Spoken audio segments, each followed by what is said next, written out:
முன்னாள் அமைச்சரும் தொண்டாமுத்தூர் தொகுதி அதிமுக வேட்பாளருமான SP வேலுமணி கோவை போழுவாம்பட்டி பகுதியில் தீவிர வாக்கு சேகரிப்பில் ஈடுபட்டு வருகிறார். அந்த காட்சிகளை பார்க்கலாம்.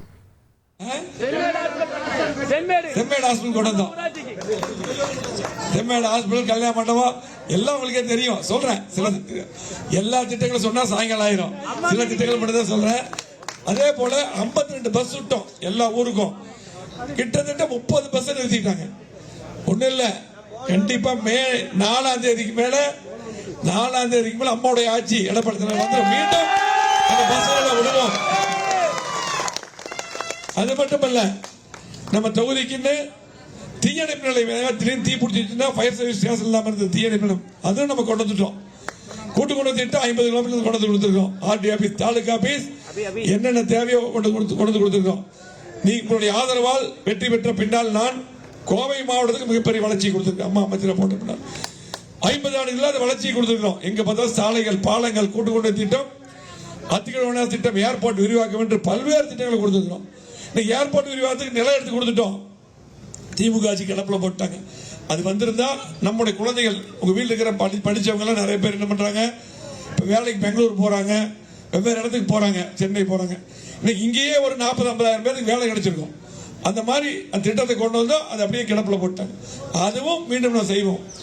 அது மட்டும் இல்ல, அத்திக்கடை திட்டம் 2 எப்படி வந்து குடிக்கிற தண்ணி கொண்டு வந்தோம், அதே போல குளங்கள் நிரப்பக்கூடிய திட்டம் அதுவும் அறிவிச்சு நிறுத்திட்டாங்க.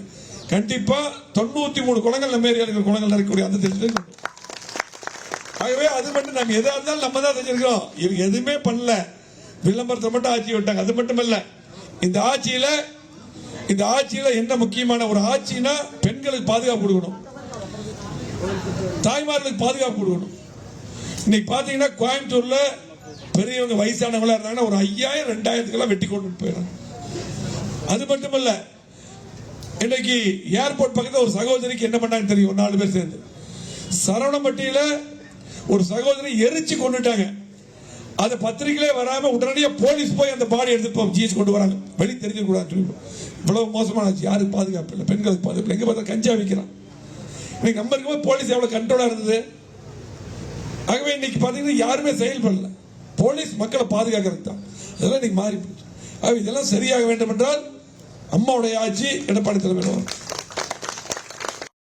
அது மட்டும் இல்ல, நம்ம இருக்கும்போது பாத்தீங்கன்னா லாக்டவுன் ஆயிடுச்சு. அப்பொழுது எல்லா குடும்பமும் என்னுடைய குடும்பம் நான் பார்த்தேன். ஒவ்வொரு குடும்பம் ஜாதி சமுதாய வேறுபாடு என்று, கட்சி வேறுபாடு எல்லாத்தையும் பார்த்தோம். அந்த நேரத்தில் நானே பேக் பண்ணி பாக்ஸ் போட்டு விட கொடுத்தோம். நாங்கள் எங்கள் உயிரை பற்றியெல்லாம் கவலைப்படல. ரோட்டில் இறங்கி பணியாற்றணும். நாங்கள் எல்லாரும் சேர்ந்து பணியாற்றி காய்கறி கொடுத்தோம், முட்டை கொடுத்தோம், சத்து மாத்திரை கொடுத்தோம். டெய்லி 1 லட்சம் பேருக்கு உணவு கொடுத்தோம் ட்ரஸ்ட் மூலியமா. ஆகவே ஒரு பிரச்சனை என்றால், எந்த பிரச்சனை இருந்தாலும் எங்களுடைய தொகுதி மக்களுக்கு, உங்களுக்கு இனி செல்லும் இடமெல்லாம் செய்தி. தந்தை டிவியின் வாட்ஸ்அப் சேனலை ஃபாலோ பண்ணினா செல்ல இருக்கும் இடமெல்லாம் செய்தி. இதோ QR கோட், இப்பவே ஸ்கேன் பண்ணுங்க, ஃபாலோ பண்ணுங்க.